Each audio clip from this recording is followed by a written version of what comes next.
We got work to do.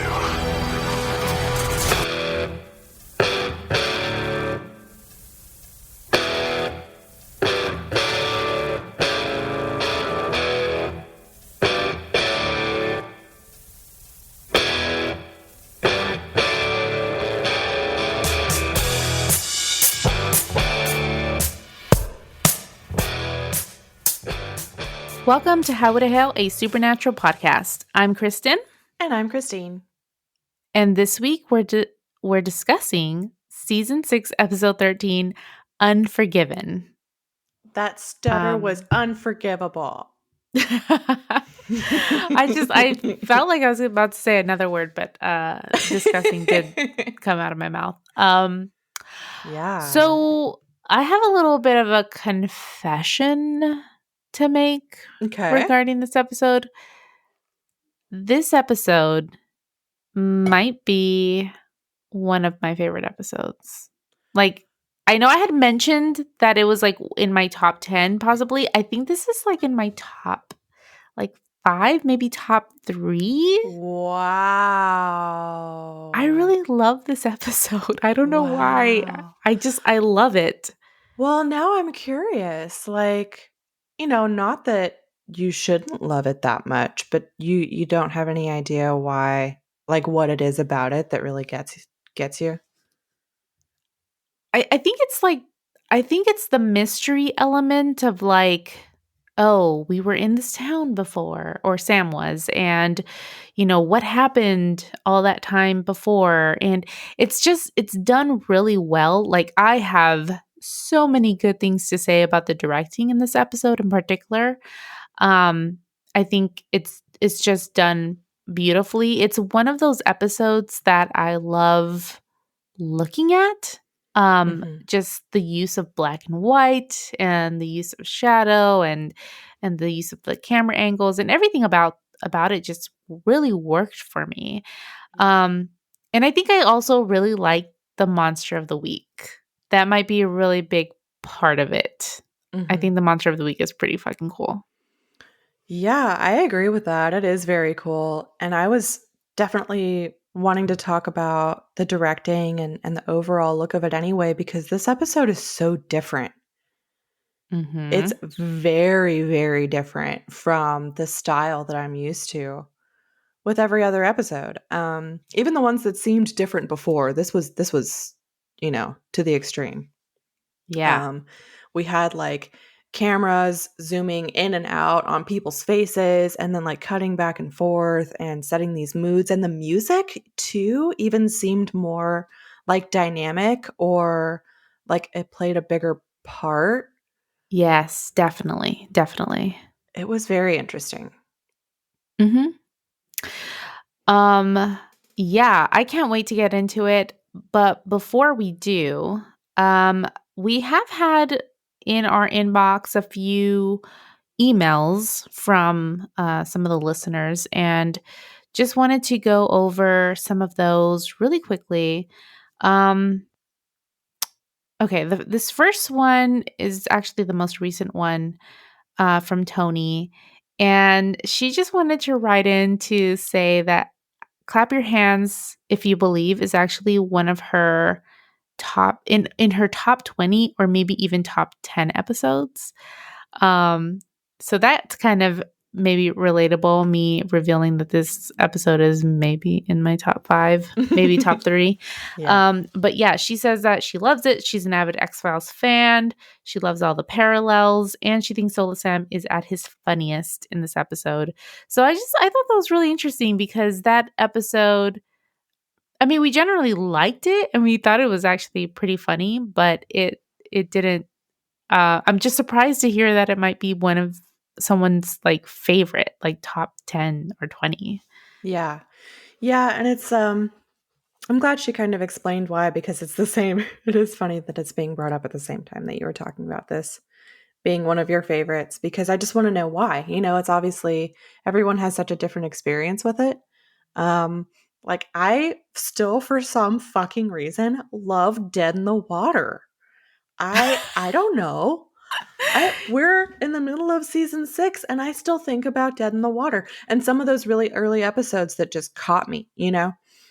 Yeah. Yeah, And definitely. so I like hearing why she liked it so much. And yeah, I liked it too. It was overall just a good episode. Yeah. Yeah, It's so definitely. I funny. think she really loved the comedic acting from Jensen and Jared, which yeah, are always real good. I mean, those guys can um really make you laugh. I right before you jumped on the recording session, I had to listen to this again.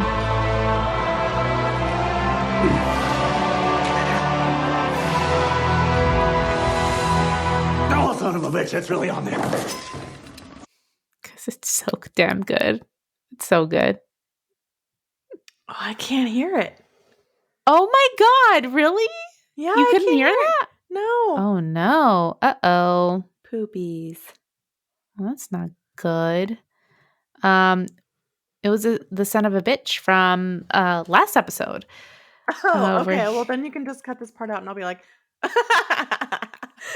yeah, it's so funny. Okay, so now we know how Christine's fake laugh sounds. Pretty fucking real. I'm a good liar, y'all. You are actually. I'm a really bad liar.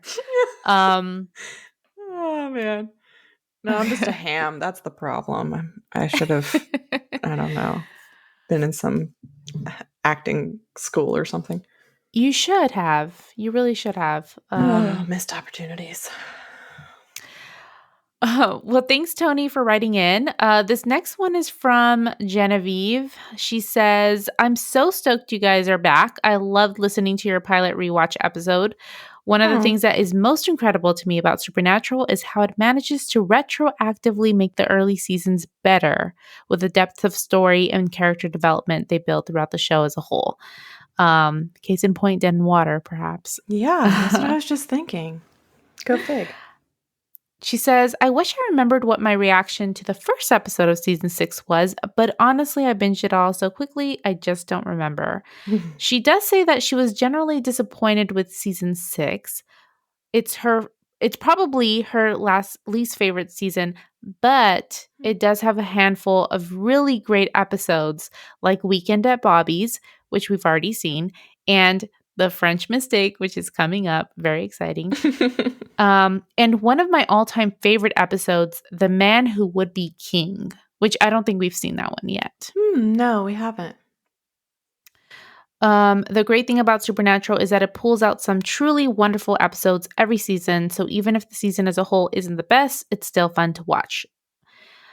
And she says, if that makes sense. I think that definitely makes sense. I think that's kind of what we've talked a little bit about, just kind of in general talking about this journey watching Supernatural, because I like warned Christine, like, okay, like seasons 1 through 5 are, really like supposed to be the core and the best part of Supernatural. And later seasons have, some trouble, but there's a lot to pull still from like those seasons. Like, for example, season 7, that plot arc is like the big bad is generally known as like a bad guy, like people don't like Like uh a poor bad guy. yes, thank you. Okay, okay. Exactly. And but it has my favorite episode in it, the girl with the Dungeons and Dragons tattoo, and it's a pretty fucking great episode. And other great episodes. So it's like, yeah, it's even though, we might have some trouble with the story as a whole in the season, we've had some trouble in this season. I think there's still been some highlights. I totally agree. I think that makes complete sense too. That's exactly how I'm feeling so far with this season. And honestly, even though it was overall really solid at times, seasons 1 through 5, that's still kind of how I felt about it at times. It was like, you never really know um, what you're going to get with each episode, but some of them have just been so great. Yeah. Yeah, definitely. Um And so our last email comes from Sarah, and Sarah said that she has been a fan of Supernatural since about 2007. And she fell behind in recent years, and she's desperately trying to catch up before the series finale. I hope she caught up because it's Yeah. done. Here we are. Now it's over. I know. So she is rewatching alongside us, and it's making for some Oh. interesting / cool connections between the earlier seasons and the later ones. Very cool. Um, she says that seasons 1 through 5 are even better than she remembered. Um, but she's enjoyed what she's seen of season 6 so far. She 100% agrees with us regarding Gwen in season 6, episode 1. She is so rude about the InStyle magazine. And Sam was really mean about the golf clubs. Why would he mock Dean about having a normal life with normal hobbies when he wanted that for Dean in the first place? It's so rude. Well, now we know it's because he had no soul and he was a And bitch. he didn't, yeah, and he didn't really care about Dean. So, okay. And this is okay. So this is really interesting. This doesn't have any spoilers, and she does tell us there's no spoilers, but I've told you about this, Christine. She says, I will really be curious what you guys think when you get to season 13. I'm currently watching it, and there are some very interesting cinematography choices. I even looked on Reddit to see if I was just being picky, and others mentioned it too. Can't wait to hear your thoughts. What?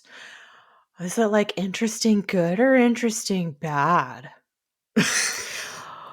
What, I mean, I don't know exactly what she's referring to, but I think I did mention to you that there's an episode in particular in season 13 that just completely changes the way that they do like special effects essentially. And That I sounds don't want to give, familiar. You telling me about it. yeah, I don't want to give too much away, but it reminded me, like, when I saw that episode, I thought they're trying to do something like Angel. Like, this is Angel territory, the way that Okay. um Angel does their universe, essentially.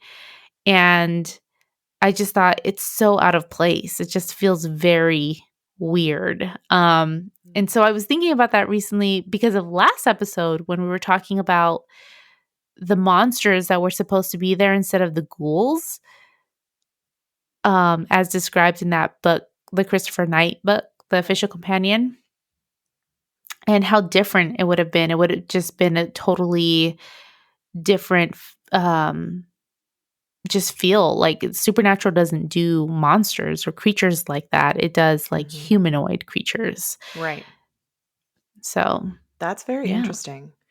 No, I mean, she said, there were some interesting cinematography choices, and I just had this like horrible vision of suddenly really bad directing Oh no. where there's like this like weird shot that's like, with poor placement of everything or like too close up on somebody's face and you're like, "Oh, what is happening?" I hope not. I don't think I remember anything like that. That's where my head went. Um yeah.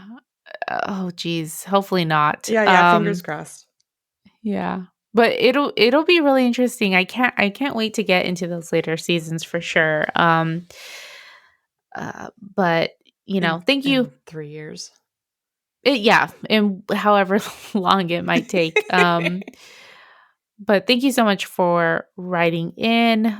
You guys, if you guys have any more thoughts about the seasons, season 6 or specific episodes, you guys can write into highway hwy to hell podcast at gmail.com. But let's talk about some good directing in this episode. Oh, absolutely.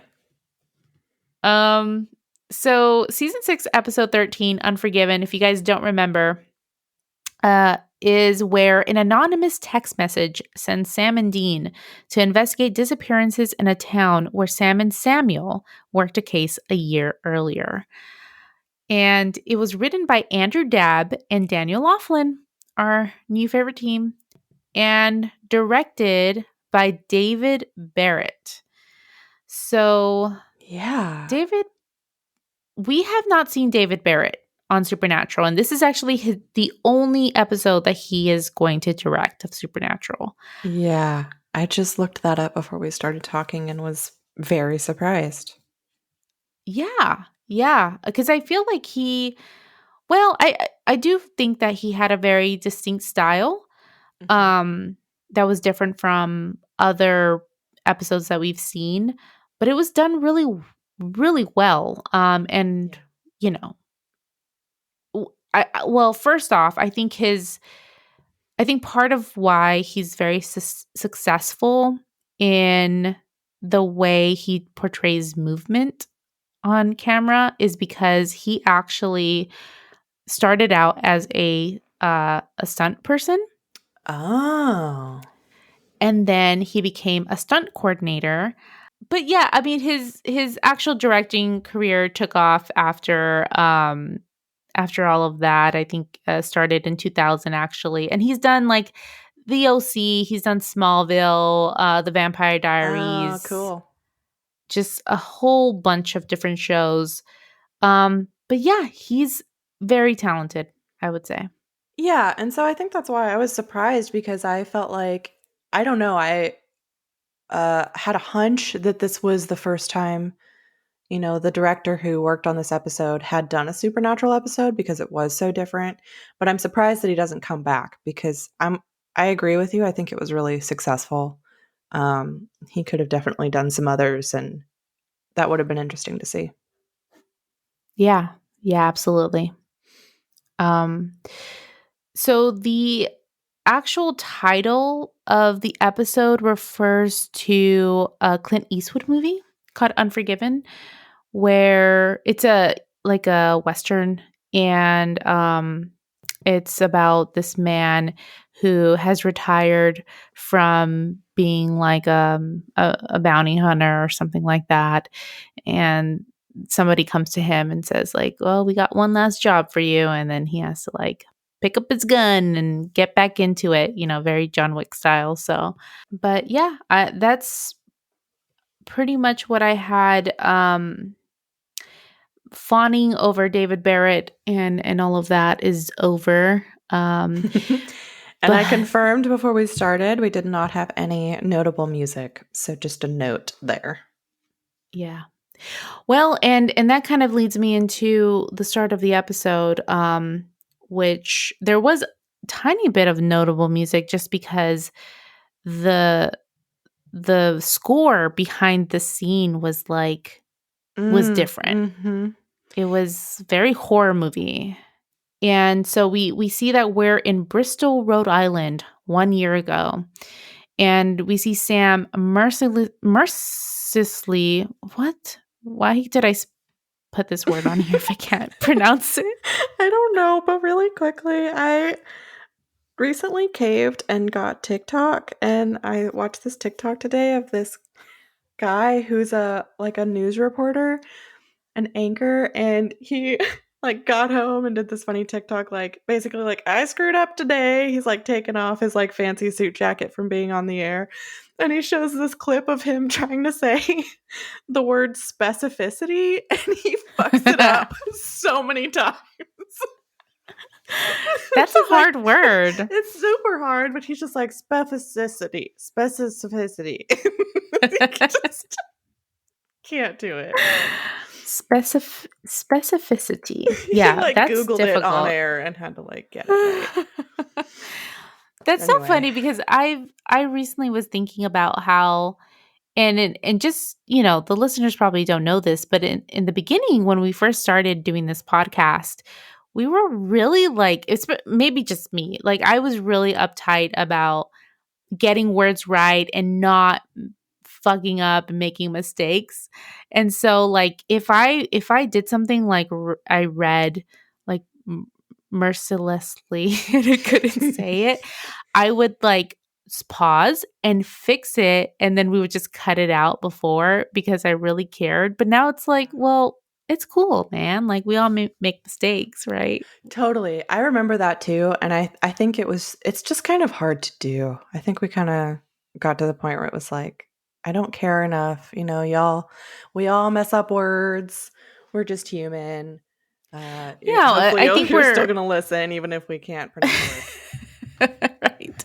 I think it's like we're all human and it's cool. I think we're a little bit more relaxed now. And we Before we can't be were bothered to like say a word over correctly and then like go back and edit it. right. Um so let me see. So we see Sam shooting something. He's just shooting it, and with Samuel watching on, visibly disturbed. They get out of there and are pulled over by a cop. And the cop asks both of them to get out of the van when the cop notices Sam's bloody arm. Um, so he's like, "You guys are arrested. Like, what the hell is going on here?" And Sam tries to play it off as if they're federal agents. Don't mess with us. You don't want to start anything. But when the cop starts to protest, Sam starts beating the living crap out of him until like he completely knocks him out. And Samuel asks, "Do you think there was a more calmer way to handle that situation?" And Sam's like, "Do we care?" And then they just take off. That was bonkers. Because it's already showing us like how much that Sam just didn't give a fuck. But it was almost like, I don't know, like, did he just enjoy beating him up? Because it's like it went past the point of just being, like a utilitarian decision Right. to just knock him out. He was beating the shit out of him for a while. And it was like, are you that angry? Are you enjoying this? Like, why are you dragging this out? Right. Like, because we've definitely seen in the past with maybe even between Dean and Sam, like, someone knocks someone out with just like one punch. But and Sam's a big guy. Like he could have definitely done that, Oh, and yeah. just make made a getaway. But no, he's like, yeah, taking pleasure in this for sure. Mm-hmm. It's crazy. Um So, present day, we see Dean come back to their hotel room with some food. Sam asks if they have anything for this mother of all thing, any information because yeah, last time at the very end of the last episode, we saw that this mother of all um just rose up from the depths of hell question mark or Purgatory? um but perhaps purgatory, yeah. So just like some essentially a hole filled with magma. Um Molten hot magma. and didn't yeah, that's it. That's all that happened. We don't know beyond that what's going on. And Dean says, no, they don't know anything right now, but it's a little bit too quiet. Um, just then, Sam receives a text with a bunch of coordinates. It doesn't say anything else besides those coordinates. So, after looking it up, they find that it leads to Bristol, Rhode Island, where victims have started vanishing into thin air. And Dean is a little concerned that they've received these mystery coordinates from quote unquote Mr. X. But Sam convinces him to go there. I thought that was really dumb of Sam. Yeah, because it's like, well, this is obviously weird. Like, yeah, super fishy, and he doesn't remember anything that happened the year before, and Dean wasn't with him that whole time. So it really could be something super dangerous, and he's just like, "What? It doesn't matter. Let's just go." And it's like, "No, you really should probably, try to do some research, Google that phone number because um, you could be getting into you don't know what you're getting into at all." Right, exactly. So yeah, it was very dumb of Sam. Like he should have I known a little bit better. Yeah, I mean, he meant well, but come on. Maybe this is where emotional, soul-filled Sam comes into play. It's like, okay, his emotions is he's like, these victims are vanishing and we need to do something about it instead of like, oh no, we can't do something about it because this is dumb. And I don't care. So, driving to Bristol, they pass the city's town sign, which says, "Where memories are made." Um, and Sam has a deja vu moment, and memories flash into his mind about passing that sign with Samuel and also some creatures that he was fighting. And he just shakes it off. Ugh. Uh, Bad news already. yeah, this isn't good. Also, like this wall between his memories and his mind is pretty loose already. Like that didn't take long at all. Yeah, it's a little thin. Yeah. You can hear the neighbors as like they're just sitting right next to you. Right. Um so in a restaurant, some type of like seafood restaurant within Bristol, Sam and Dean look over some evidence and Dean heads to the bathroom when a couple comes up to Sam. And the woman calls him Agent Rourke and asks if he's back in town because the vanishings have started again. So we get a shot of her husband or boyfriend looking real uncomfortable. Obviously, because she is like all over Sam. She's kind of giving him the flirty eyes. And we kind of get the sense like, oh, okay, like Sam was there and they were Sam's acquainted. a homewrecker. Exactly. Um, And so, meanwhile, Dean has come out of the bathroom and is checking out a wall that advertises the restaurant's challenge: eat a 72-ounce surf and turf and get it for free. That's- And I was like, maybe I could do that. Maybe I could handle that. I would definitely try. It would be delicious. Um, it would be delicious. The pinboard underneath shows Polaroids of everyone who has seemingly won the challenge. And then his eyes focus on a spot on the board, and his expression turns very serious. Back at Sam's table, the woman asks where his partner is, the big bald guy. But before Sam can answer, Dean shows up and says that he's in sex rehab and he's Sam's new partner. Uh, the couple Okay. take off, but not before the woman presses her hands on Sam's shoulder in a kind of like an intimate way. And then we get another flashback of Sam doing her. I wrote doing her in a bathroom where I mean, it's true. he's doing her. Where she whispers, "Cuff me," and Dean asks, "What's with the cougar eyes?" And Sam says he thinks he and Samuel may have worked a case there. And Dean's like, "Ya think?" and hands him a Polaroid that shows Sam and Samuel in the background. Oh man. Soulless Sam, what have you done? Yeah, I know. Just already, it's so funny. It's great. Um, back at the okay, so actually, before I head here, Um, for some reason, and we've seen this, especially in this, yeah, maybe in like the last 3 seasons, that sometimes Sam and Dean will not stay in a hotel room. They will stay in an abandoned house. I don't know why there's so many Yes. abandoned houses Okay, in these so cities. let's talk about this for just a hot second because this looks very much like the abandoned house that they were previously in.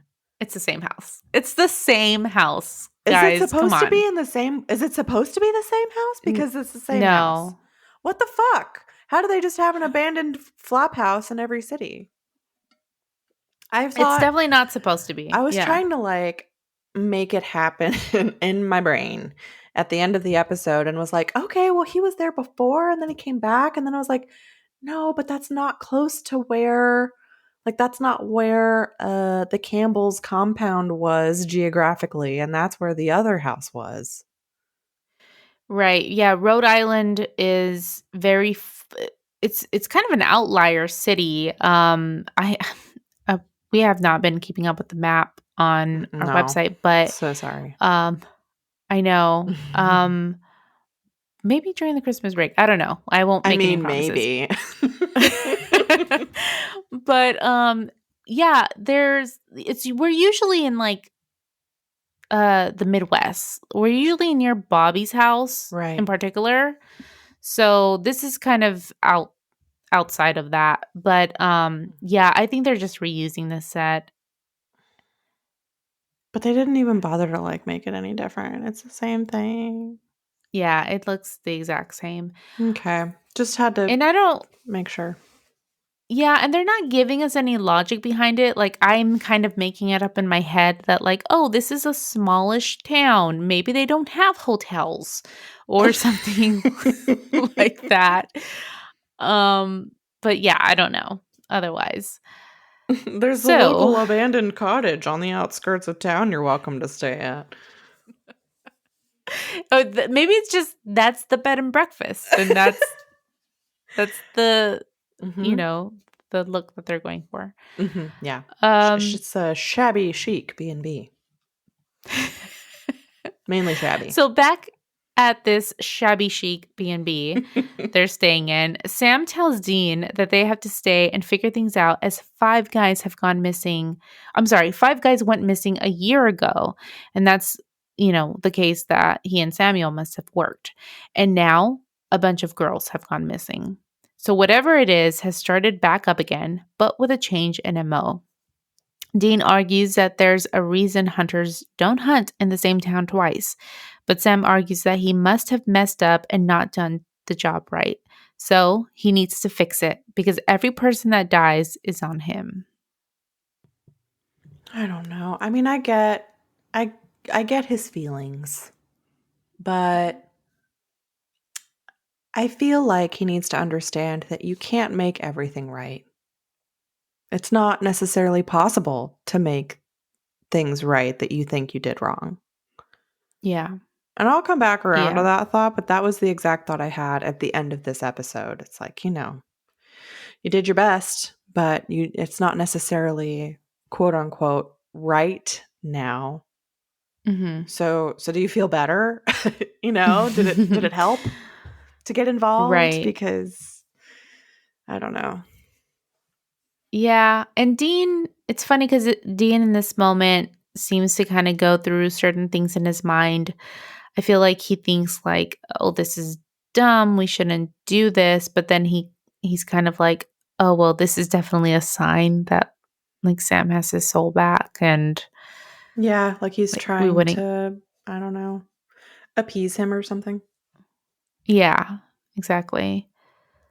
Um so this is you picked up on this, but this is a kind of a weird directing moment. Because typically this scene might continue and we'll have like Dean and Sam exchange, okay, you go here, I'll do this, and then we see them leave the room. So in this moment, though, we cut to Dean putting a frame of a girl back on a shelf. And then we hear a voiceover of Dean telling Sam, I'll follow up with the brunettes. You see what you can get from the cops. Yeah, very interesting choice there Mm-hmm. that was Yeah. distinctly different. Yes. Like I had to rewind it because I was like, wait, what just happened? That was weird. Yeah, I remember that. It was one of the first things that really jumps out at you. Yeah. So now we're located in the home of a friend of one of the victims, Nicole. And Dean is asking this friend what happened the night that Nicole vanished. She doesn't really have any information.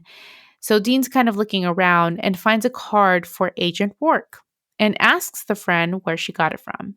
She explains that one of the guys that went missing last year lived in their building, and Agent Work had been asking them all questions and coming around a lot. She also reveals that Agent Work and Nicole had been having sex, which makes Dean very suspicious. Rightfully so. Right. Because this is a second girl who had been having sex with Sam. So Sam arrives at the police station only to be taken into custody right away by the same cop that he had beat up in the opener of the episode. The cop asks Dean where the bodies are. He had looked him up apparently, and the FBI has never heard of him. And Sam tries to tell him that he doesn't remember anything, but of course the cop doesn't believe him and he leaves. And Okay, now but Sam's behind bars. bro, do you really think the FBI would tell you the truth? They don't owe you shit. Yeah, I mean, They're a different maybe, department. maybe not. I don't know. Maybe it's not like the CIA where it's like, no, I don't know. I have no idea what you're talking about or whatever. Yeah, that's true. Um, They might play ball. right. Well, later, so it seems like Sam has been in this jail cell for a few hours. It's now dark. And a woman walks in and asks him what happened to her husband. She says that she knows who he is and calls him Sam. And then Sam gets a flashback of him and Samuel talking to the sheriff a year ago and this woman, basically revealing to them the truth that they're hunters, and everything, and that they need their help in order to hunt this thing, whatever is vanishing these men. And apparently, the sheriff, his name is Roy, vanished just around the time they left town. So Sam tells her he doesn't remember what happened to her husband, but he can help find out. And she says that her name is Brenna Dobbs, and she releases him and tells him to help her make it look like he broke out. I can't believe she did it. I know. Um, yeah, that was kind of surprising to me that they went that route and that Sam is now on the run, essentially. I mean, Mm-hmm. we'll see how much that actually factors into anything. I know back in like season 2 when yeah, like season 2, season 1 even, Dean was like on the run, and then, Sam as well, and that actually mattered. But now it's kind of like, they're kind of above the law now. Now they're dealing with angels and all that stuff. Yeah, yeah. Aliens. Yeah, fairies, Fairies. fairy world. Um, so yeah. So we see the couple that had stopped to say hi to Sam in the restaurant now in their home. And the woman is getting frustrated that she can't get any more wine out of her wine box in the fridge, and heads her box wine, um, and heads down to the basement for more. But a hand grabs her ankle from underneath the stairs, and after falling, a shadow looms over her and she screams. Terrifying.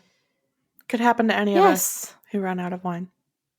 Ugh, I'm so glad I don't have a basement. So scary. I know. That's true. We don't really have basements here. Yeah, no.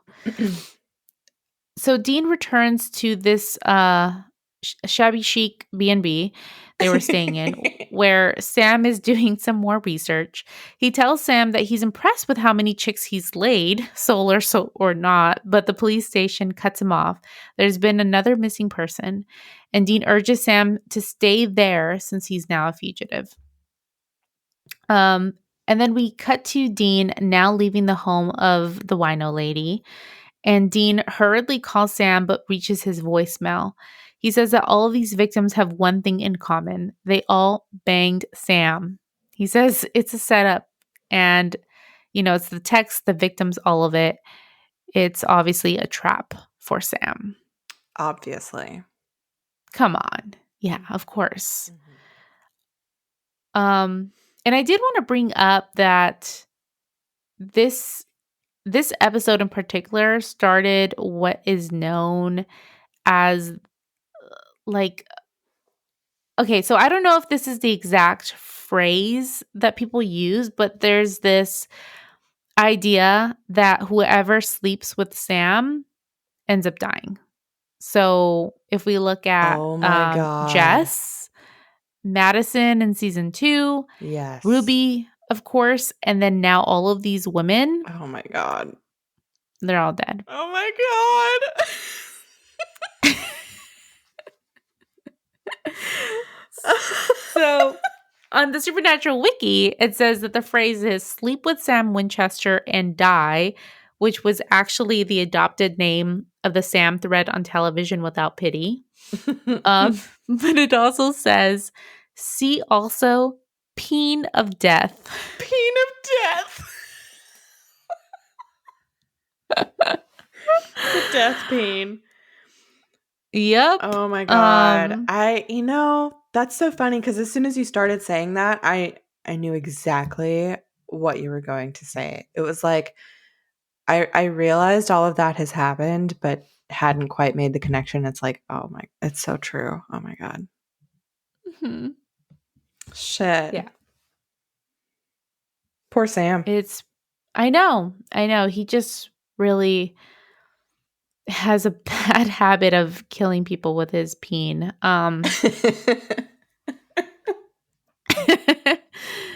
So But I know yeah. many who would still take the risk. And say, cuff me. So Sam isn't answering his phone because he's dumb and because he's at Brenda Dobbs' house. He tells her that he needs her help. He needs to look at all of her husband's case files from the last year. And she's like, well, you can just find that at the police station. And he's like, well, I already broke in and the case files have been stolen. And I have a pretty good idea it was you. So Brenna agrees to help and leaves him to get the files. And as Sam looks around, he spots the living room area and goes into another flashback. He sees Brenna and her husband asking about their lifestyle, the hunter lifestyle, always having to pick up and go. Samuel says that it was hard, especially when Deanna, his wife, got pregnant, but that Mary was a blessing to them. And we see him kind of be really emotional about thinking about Mary. And obviously, this connects to the fact that, like, okay, yeah, he betrayed Sam and Dean for Mary to try and get her back. Mhm. Um, so Sam says that Samuel wasn't really around. So they have more of a business relationship and that family just slows you down. Ugh. Yeah. So, which is surprising to hear just because, I mean, not surprising to hear, but I don't know, when Sam had first Soulless Sam had first reconnected with Dean, it didn't seem like he felt that way too much yet. Yeah. Um, Even still, I feel like I could see soulless Sam feeling that way, but it was surprising that he said it, especially to people he yeah, doesn't know. right. Yeah, definitely. It's pretty cold. It, yeah, it was very, very cold. Um, so Sam is taken out of the flashback when Brenna returns with the case files. He looks at a picture of a past victim, and scenes of him uncovering the man from cobwebs start flashing in his head. And then Sam picks up an evidence bag with a little bit of that cobweb and then flashes to sitting in that same restaurant with Samuel come back. So Samuel says, best guess is it's an arachne. Nobody has seen one outside of Crete in 2,000 years, though. That's awesome, They don't, I know, by the I way. know. So it's like, I think it's supposed to be Greek, Right. essentially, Correct. because he mentions like, oh, you used to always see it, on like Greek faces and things of that nature. And it is definitely a part of Greek mythology. And well, specifically, Arachne refers to a weaver who challenged Athena and was consequently transformed into a spider. And there's several different versions of that myth and how exactly it worked. But yeah, that's pretty cool that she was a skilled weaver and that was her punishment, just to be Yeah. weaving all the time. Sucks. I know, yeah. So it's pretty cool. Very scary. And of course, like I mean, I'm sure that you thought about this, but the first thing that I thought of when watching this episode was fuck. What is the name? Shelob. Shebob? Shelob. Yeah. This is Shebob. Um, Shebob. I was close. I missed one letter. Yeah. Yeah. Yeah. Right there. Yep. I did totally think of that. Um the internet is fucking ruined to me, I swear to God. And also John showed me I can't even say it. This picture. And it was like, this is like Frodo after he's attacked by Shelob and gets wrapped up in the spider web. It's this picture of a cat in a sock, and its little head is sticking out of the sock, like just its face. It looks like it's all wrapped up. Oh my god. God damn it. Um, but yeah, is totally frightening, Yeah. and creepy, and not something you want to encounter in the dark. Yeah, this is definitely like my worst nightmare because I hate spiders. Like Mm. if there's anything, if you want to try to scare me with anything, just scare me with a tiny little spider. Like I Wow, just go, really? yeah. Okay, I'll I be your savior. They don't bother me. I got you. I get like even looking at a picture of oh my god, I'm just thinking about it. Like even looking at a picture of like those humongous spiders that live in like Texas Hill Country Mm, or like mhm. Australia or like anywhere. Oh my god, that makes me so nervous. Yeah, I get that. That's how I am with roaches. For some reason, I don't like spiders and snakes don't bother me like that, but roaches Mhm. really, really do. Like, I can't even look at pictures. It just makes me like want to throw up. Yeah, yeah. I get chills up my spine. um so yeah, it's an arachne. They don't exactly know how to kill it because nobody's seen one forever. So that's also really interesting. One, it's a foreign thing. Um Another and foreign thing, also yeah. yeah, exactly. And then also like it's kind of ancient. Like people it's not typical. It's rare. Also, like the dragons and stuff that we've seen. So what's going on with that? That's I crazy. don't know. They're just popping up everywhere. Yeah. Well, so although they don't know how to kill it, Sam has an idea of where it's located. Since all of the victims disappeared within a 30-mile radius of Lonely Pines Park. So Sam tells Samuel that he has an idea of how to make the thing come to them. Um, and then we go back to present day Sam, who asks Brenna for the evidence to take with him. She tells him that her husband was a good man, and Sam says that he's sure he died a hero, which is a little foreshadowing Hmm. of some really some really tough dialogue that happens later. Yeah, some real fucked up shit. Yeah. So when Sam exits the house, he gets out his phone to listen to Dean's voicemail. But as he's listening, he spots cobwebs on the side of the house. Sam slowly puts down the evidence box and walks towards the cobwebs.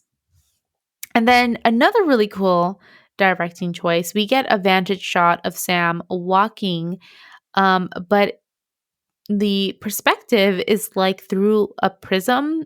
So it's supposed to replicate like spider eyes, essentially. Yes.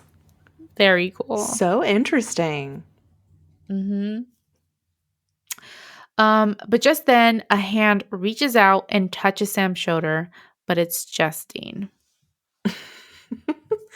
And Sam like almost shoots him like for the second time in this episode. And I was with Sam. Don't fucking touch me. Like you gotta alert me that you're here in Yeah, some other he's way. I know. There's no need to like sneak up on him like that. Come on. Crazy. Um, but yeah, it's just Dean. We're all safe. So back at this house again, Sam tells Dean that it's an arachne, and he tells him that he remembered.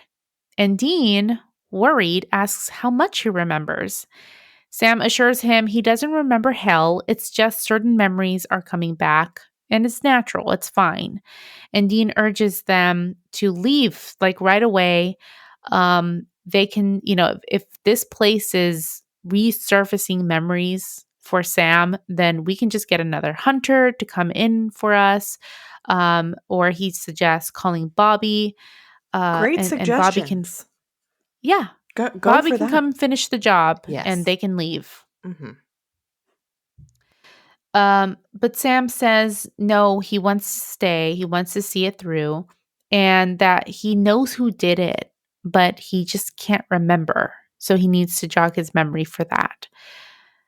Dean tells him that every time he scratches at the memories, it's really dangerous for him. He can easily just flood his mind, and as the wall breaks away. And Sam says it either will or it won't. But now that he has a soul, it won't let him walk away from the job. And so that makes Dean agree to help. Okay, I guess. Yep. Um, so we see this little montage of Sam pinning a map to the wall. He starts pulling pieces of evidence together, thinking through all the clues and the memories in his mind as they crop up. Also, side note, I think this is the part where Dean was like, okay, let's memento this or something. And it's totally like that movie, Memento, trying to Yeah. put the pieces back together and remember. Yeah, it was a very good reference. Hmm. Yeah, Dean Sam is really like in Memento land. Suddenly, though, he gets another memory of fighting with something, and then it like all comes to him. In the restaurant, he had told Samuel that they needed bait because Sam was too young and Samuel was too old, as the victims had been males in their 30s. Sam called Roy to meet him somewhere. Um, but Roy was unaware that he was actually acting as bait. And Samuel has some reservations. He tells Sam, that's kind of fucked up. But Sam states that they needed a credible performance. Hmm. Yeah, and this was another like other pop culture reference that they had here because I think Samuel says like, what is Roy? Just another red shirt to you? And that is, for anybody who doesn't watch Star Trek, that's code for the guy who's going to die. Because there's Oh. a trend throughout Star Trek of, the search party, the landing team who's going down onto the planet. A group of four maybe goes down to the planet from the ship and starts looking around, and then the guy who's wearing the red uniform shirt always dies. He's always the one who is like randomly killed by the aliens, and then they're like, "Oh no!" and then everybody's trapped and goes into like alien jail. But the red shirt is expendable. That is so funny. Yeah. Wow. Yep. Um, did the red shirt person sleep with Sam by any chance? Also? uh, that's definitely a possibility. Um, there would have been a lot of foreshadowing for that red shirt. Yes, definitely. Um, but yeah, such a strange choice. I mean, that has to just be like an inside joke, I guess, right? For Like what? later on. For like them to always have the red shirt Yeah, die. I don't know how that like ended up continuing. Maybe it had just happened a few times and they realized it was a trend and so they were like, "Well, fuck it, that's kind of funny. Let's just keep doing that." I don't know. Oh man, I Uh-huh. love that. So, we're still back in this flashback. This flashback in particular is really lengthy and long. As Sam and Samuel watch Roy, they spot the Arachne jump onto Roy and take him. And the Arachne that we see, again, we just talked about this, humanoid in presentation.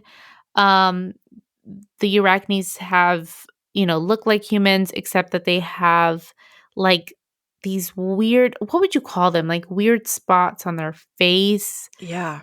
that are kind of like blistered skin in a Hmm. way. I don't know what I would call it. Yeah, they just look kind of like bumps. Hmm. Yeah. And then their irises are white. So it's not like completely like there's still a pupil, but they have like white eyes Yeah, and it kind of looked like otherwise. with Roy, it looked like there were like two pupils per eye, like one larger one and then like a little one off to the side. Yes, yeah. Very creepy. I don't like that. Yeah, it was really weird, especially because I feel like one of the lenses started to go a little cockeyed and it looked really insane. Well, and it's also, I'm sure, because like obviously they're wearing contact lenses, and I'm sure it's difficult to like put it in Oh, exactly yeah. right. So like if the small one, if you need it on like the right side of your eye, I just hit my mic. But if you need it on the right side of your eye, like it's hard to put it exactly the same Yeah. way. Yeah, and at the same Oh, angle, so, like, one of them, the angle was a little a little off. oh my gosh. Yeah. Um, so yeah, so that's what the arachne looks like. It is a female, um, which we find out, why the female is grabbing males in their 30s. But Sam, oh, I'm sorry, the arachne takes off way too fast, and they don't see where it went. But Sam tells Samuel not to worry, that he can use the GPS on Roy's phone to track them. And Samuel's like, a GP what? Like, what are you talking about? Sam explains what it is. And Samuel gets upset. He's like, okay, this is like messed up. You used Roy and you're acting as if Roy is just spider bait and that's it.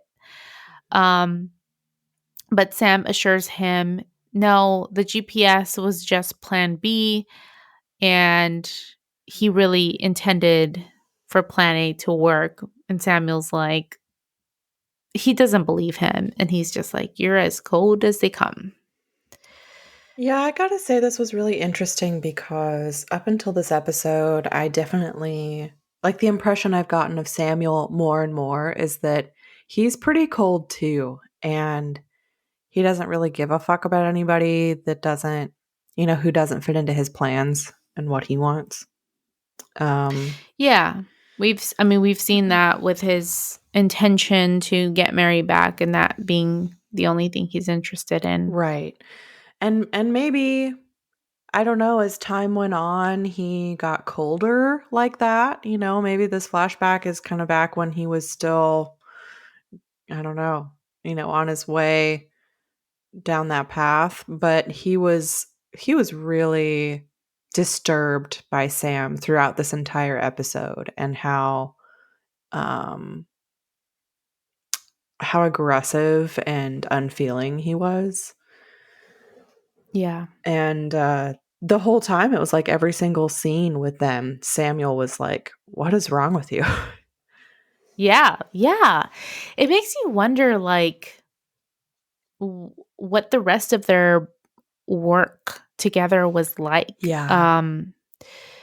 Because it was surprising. It what we had seen before of Samuel working with Sam was just like, oh, this is just like how he works, and this is Yeah, just like a it's all relationship business. that's working. Right. Mhm. Although maybe we did get a sense of this a little bit in that when they found out that Sam didn't have his soul and they told Samuel, that he was like, oh, that this makes more sense. you know? Yeah, I think there were like a couple times where Samuel had said something like, or there was one time where Samuel said something like, what is wrong with you? Or like, I don't know what's wrong with you. Something Right. something like that. And so this kind of explains it a little bit more, if there were more times, especially when they first started working together where the shit was happening, no wonder Samuel thought there was something weird going on with Sam. Yeah. Yeah, definitely. Um, so they show up to this wooden building on a pier and find all of the victims ensnared in cobweb cocoons. All of the victims then start like writhing and breathing really hard. It's really creepy. They come up on Roy, who says that he can't feel anything, and they cut the front of the cobweb open for him. We see that his face is a little distorted. Like we see that he is getting some of the bumps on his face. But just then, the Arachne appears. Samuel shoots at her, which doesn't do much, but then Sam decapitates her and she falls down dead. So Samuel goes to Roy and tells him everything's going to be okay and that they'll get them help. But Sam says they can't help them anymore.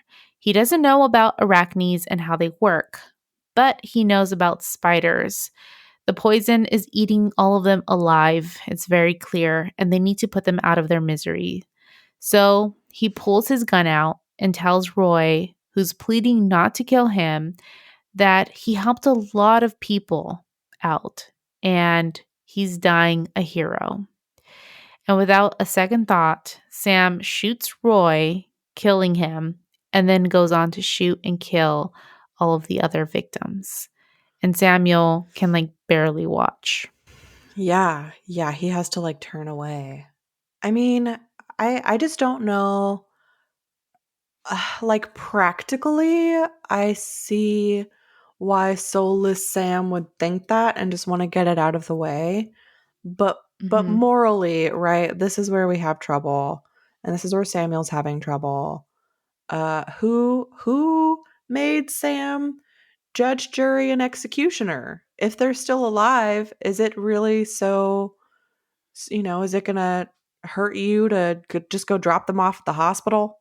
You don't have to deal with it. It's just that they're not dead. Right. Yeah. He took like the approach of like that there are zombies and once you've gotten bit, that's it. That's you Right. know, You need to put them out of their misery. right. But to his credit, I mean, sorry, not to his credit, but but to Samuel's credit, like they don't really know.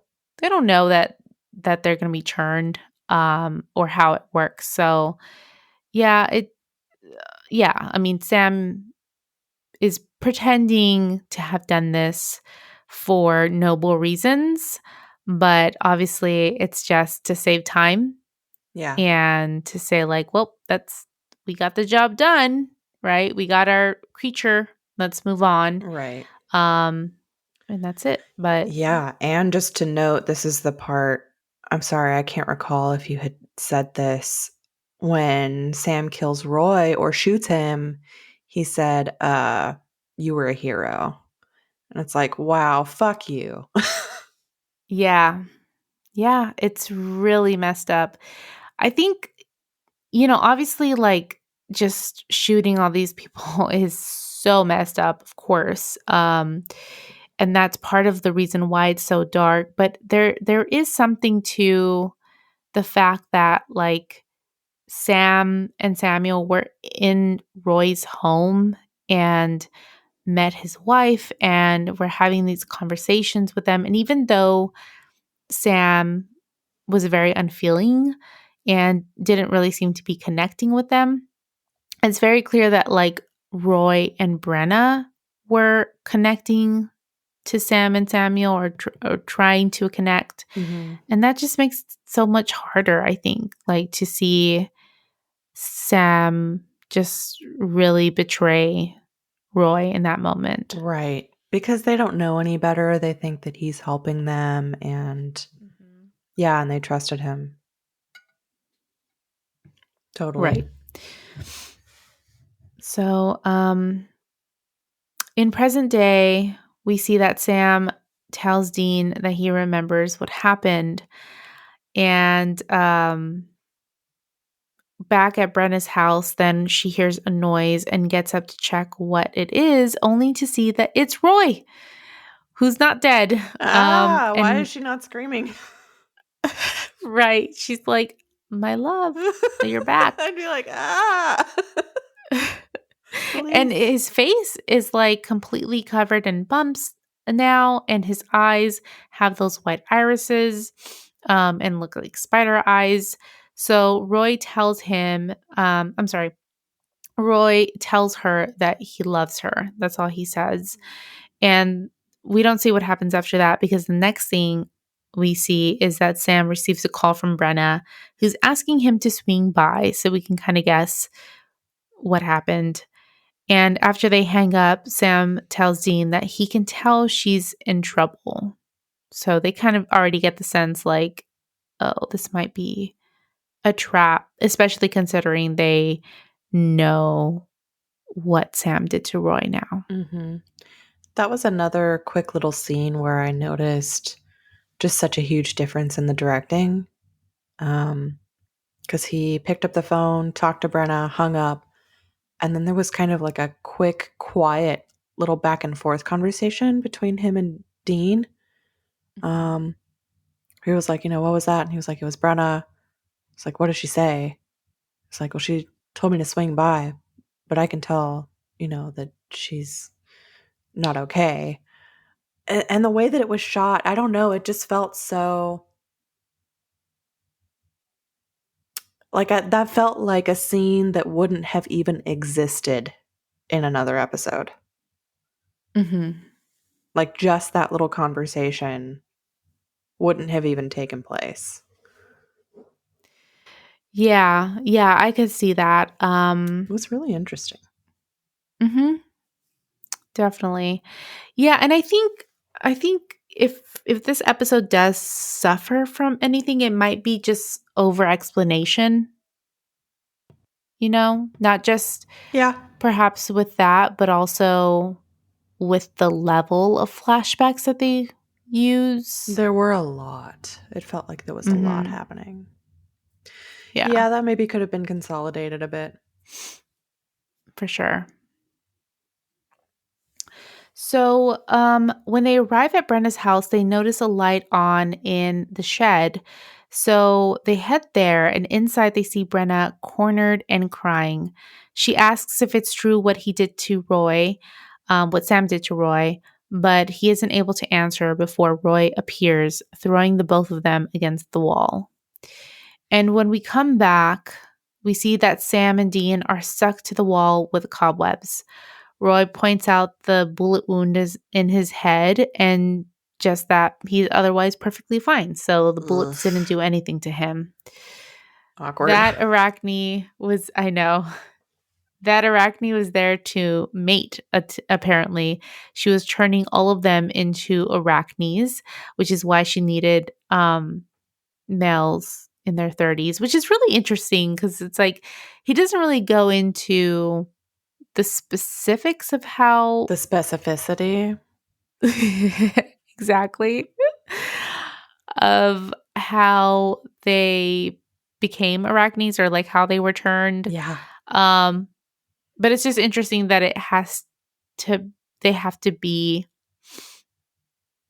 v- like I don't I know. don't know What do they have to either. be? I don't know because I was with you, but then all of a sudden I remembered that he was like threatening to turn Sam. So how would he do that? How do you do that? Right. It's not Was like he gonna have sex with Sam? But then he would die. exactly. I Yeah. don't Well, he know. was doomed to die. I don't know. Yeah. Um yeah, I don't know. I was following the logic and then the logic was not there and I fell off the cliff. No, I know. I because they didn't give it to us. Um, I'm not sure how that's supposed to work, or like how they operate when they need to mate. Like, because I kind of thought that earlier. It's like, okay, she was looking for mates, and for some reason, her kind targets males in their 30s when they want that. Well, so okay, so maybe what it is, I'm kind of connecting the dots now in my head, is that she she needed a mate, and in order to find a mate who is you know uh, what's the I want to say, I don't know how to say it. I know how Virile. to spell it. Thank you. We're on Yes, the exactly. same That's the page. exact word. So yes, that in order to find that, she needed someone who was in their 30s because they're ready to make babies. Um, and in order to, but in order to get that, she needed to turn them. So I think her plan was to Oh, turn these five guys and then like do all of them in the bathroom, maybe. And okay, okay. yeah, and then make some That little spider that could babies. be it. I think that was the plan. Okay, let me see. I Are have you writing this down? taking notes.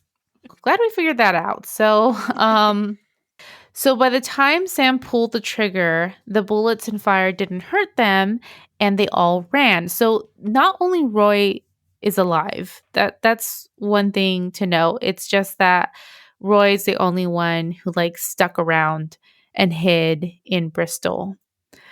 Just waiting for his time to get back at Sam, essentially. And Sam asks where the victims are, and Roy says they've been scattered in the wind. Yeah, I don't really know what that means. Did he just kill all those women? Is that what that means? I think, yeah, they're just gone. Because I saw Brenna behind him as he said that, and she made this face where she like closed her eyes and looked down, and she was just like, "Oh God." Yeah. Yeah, she I think was realizing at that moment like, "Oh, this is not a good dude." Yeah, this isn't my Roy. Yeah. And this is where he contemplates out loud whether he'll turn Sam or kill him, or rather, he threatens him. But just then, Dean breaks free, grabs Roy, and then Brenna goes to untie Sam, and he's able to then decapitate Roy. Oof. Yep. It happened fast. I didn't really know that was going to happen that quickly. Yeah, it did happen really fast. So then we cut to Sam walking Brenna back to her front door. He apologizes, but Brenna just slams the door in his face. And back at the shabby chic B&B, Sam tells Dean that he was right. They shouldn't have come back there.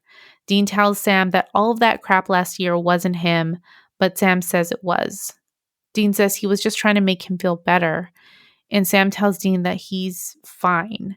And then this is another interesting moment, directing moment, because the camera shifts over to Dean, who starts making a crack about how quote unquote fine how fine Sam is.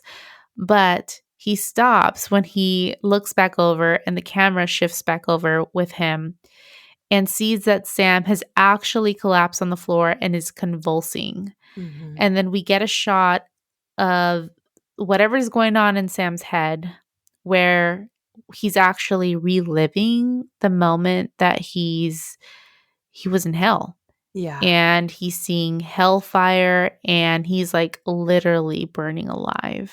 yeah. I thought that was so interesting, and I liked it a lot.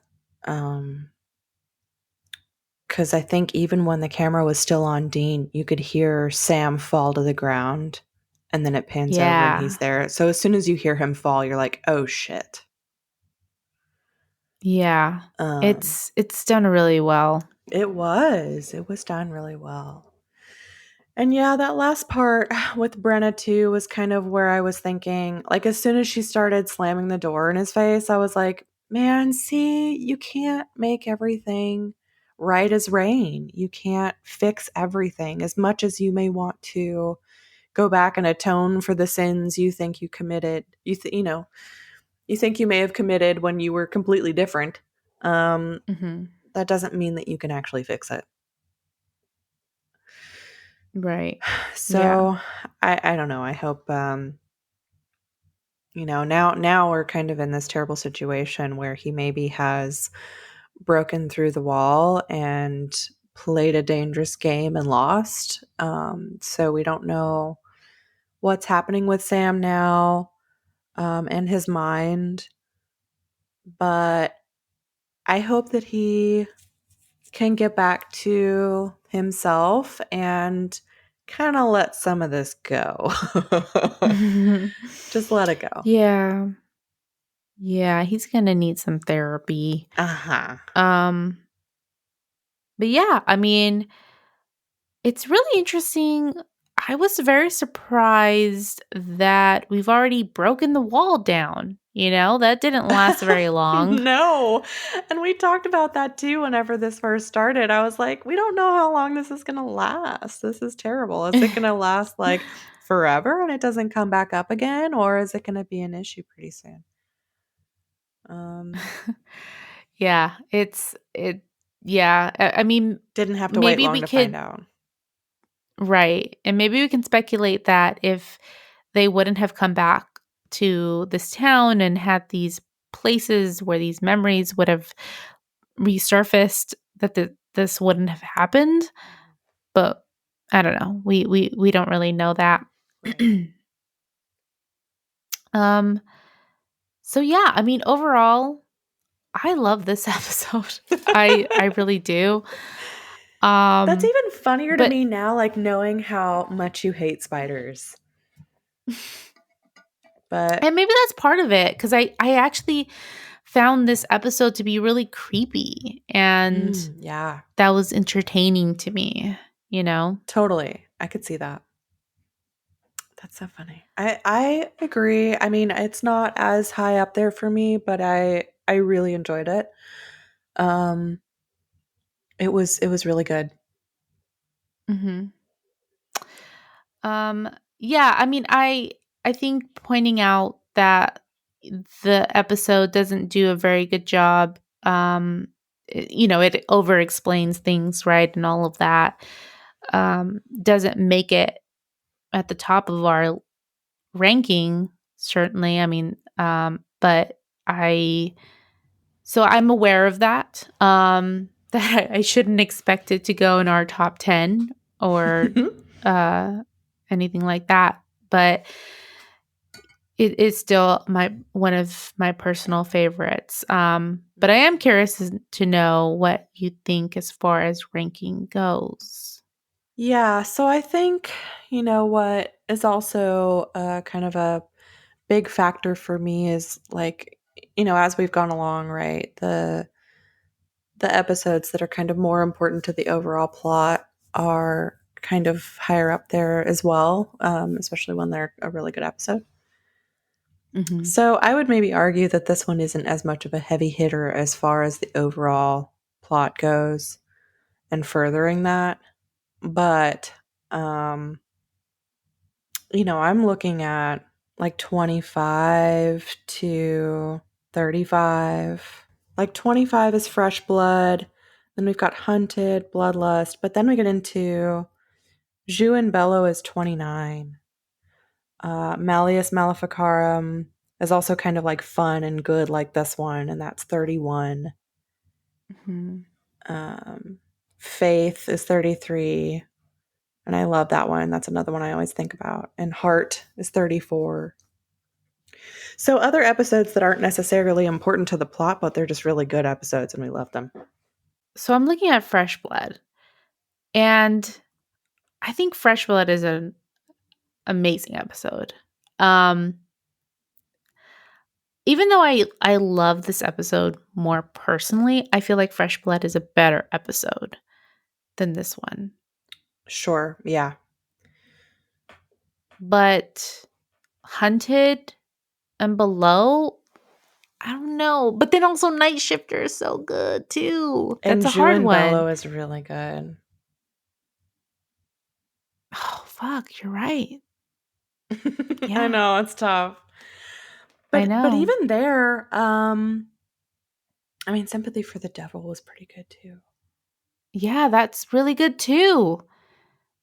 I agree. No, yeah, I agree. I'm moving down also. Malleus Maleficarum, time is on my side, faith and heart.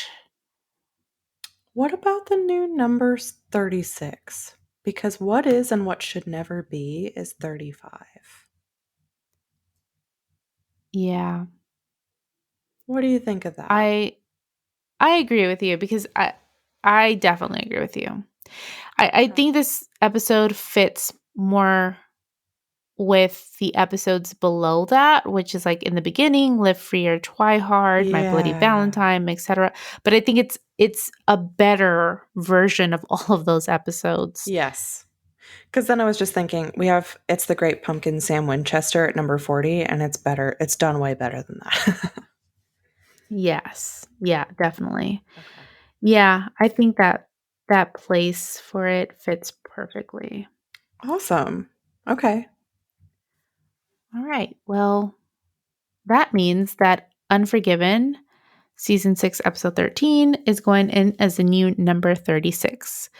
And this one's going in the trunk. Um, awesome. Well, I'm really glad that that episode lived up to my memory. Ah, memories. We're just talking about memories Where in memories this are episode. made. Because I told you at the end of last episode that, I was really excited to talk about this episode, and it certainly held up to my standards. The next episode that we're going to be talking about is Mannequin 3 The Reckoning. It sounds like a B list horror movie. D list or something. What, have you seen Mannequin? No, I've heard of it. Okay. I love Mannequin. Um, I haven't seen it in years though.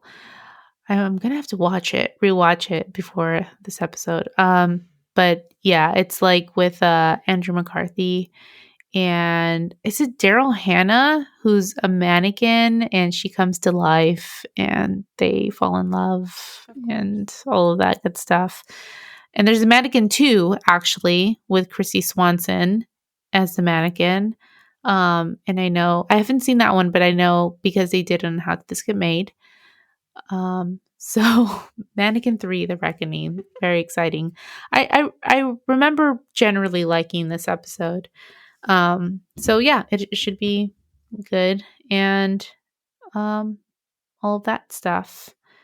Um so I mentioned it at the top when we talked about those emails, but you guys can send in any questions you have for us.